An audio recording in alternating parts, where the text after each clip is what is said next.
President Trump and Iranian President Rouhani exchanging a war of words today on the world stage. The president singling out the rogue regime in his address to the General Assembly, calling on world leaders to help him to isolate Iran. Watch this.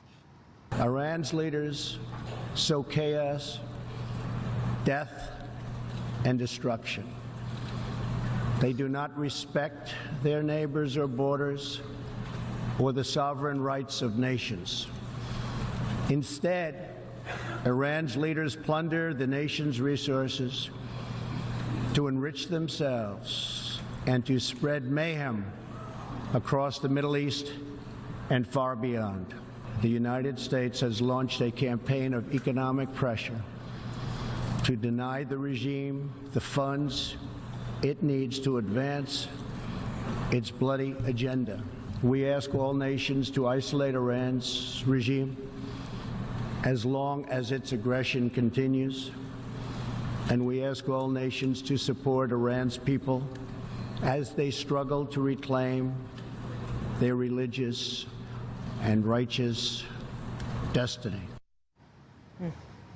So President Rouhani did not waste time responding to that. He accused President Trump of a Nazi disposition. Watch this. It is unfortunate that we are witnessing rulers in the world who think they can secure their interests better, or at least in the short term ride public sentiments and gain popular support through the fomenting of extremist nationalism and racism, and through xenophobic tendencies resembling a Nazi disposition. Joining me now, Nigel Farage, former UK Independence Party leader and a Fox News contributor. Nigel, good evening. Good to see you tonight. What did you make of President Trump's remarks about Iran and Rouhani's response? Well, firstly, Rouhani's response, I mean, it's a bit rich for the world's first Islamic extremist regime that's now been in place for 40 years to accuse others of racism, extremism and Nazism, which frankly in many ways is all that they've encompassed over these decades. I mean, this is, I think without doubt, the most dangerous, unpleasant regime in the world. And Trump, and clearly John Bolton being there now is a very important influence, but Trump is calling out Iran. He's saying, look, you guys are sponsoring terrorism, you're spreading it, across your borders. The deal that Obama struck with you did not work. Far from taming you, it made you worse. And I have to say, it's very interesting, but of all that was said today at the UN by Trump, Iran was the most interesting thing, because today, of all days, the European Union's foreign minister, Mrs. Mogherini, who, by the way, is unelected, but never mind, and she said today the EU is facilitating easier trade with Iran. So you have Trump on collision course with the European Union over whether Iran are the good guys or the bad guys. And, clearly this is all over the Iran deal and Trump's decision to pull out of the Iran deal and the EU's pushback to that. President Trump clearly called for the allies to rally together. Is there anything that will change that in terms of the perspective from the UK or the rest of Europe?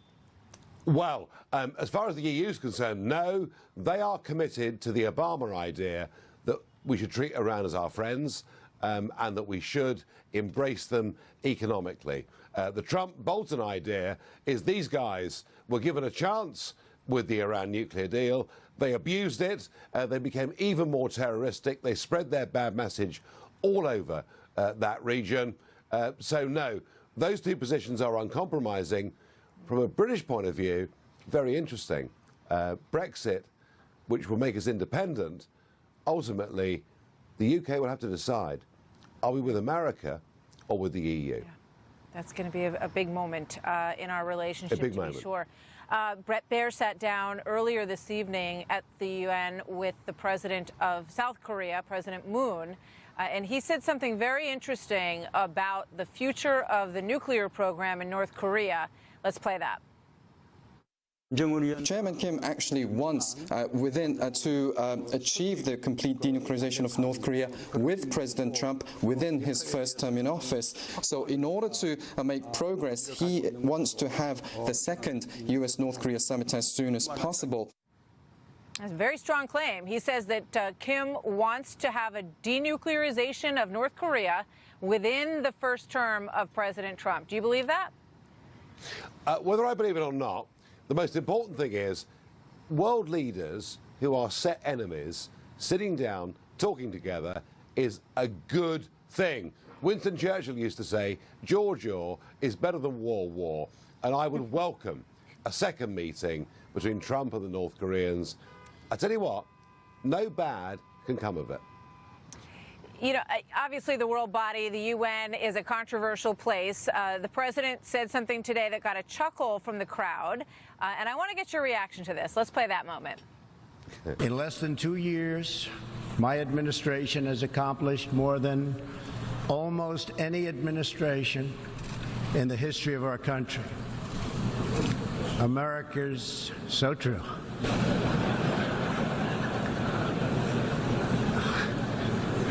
Didn't expect that reaction, but that's okay. What did you think of that moment, Nigel? Well, look, that was Donald Trump being Donald Trump. You know, Donald Trump will never ever undersell his achievements. No. He did it in front of a very, very sceptical UN audience. They laughed. Whether it was with him or against him didn't matter. It was the lightest moment of that speech because he went on from there to attack much of what the UN stands for. And for me, I've got to tell you, Mother, I mean, you know, I've spent 25 years fighting for national sovereignty against global bureaucracy. And to me, that speech today was an absolute joy. And in decades to come, when people ask, what was Trump's philosophy? What did he stand for? Do you know what? All of it you heard today in that speech. Fascinating. Nigel, thank you very much. Great to see you tonight. Thank you.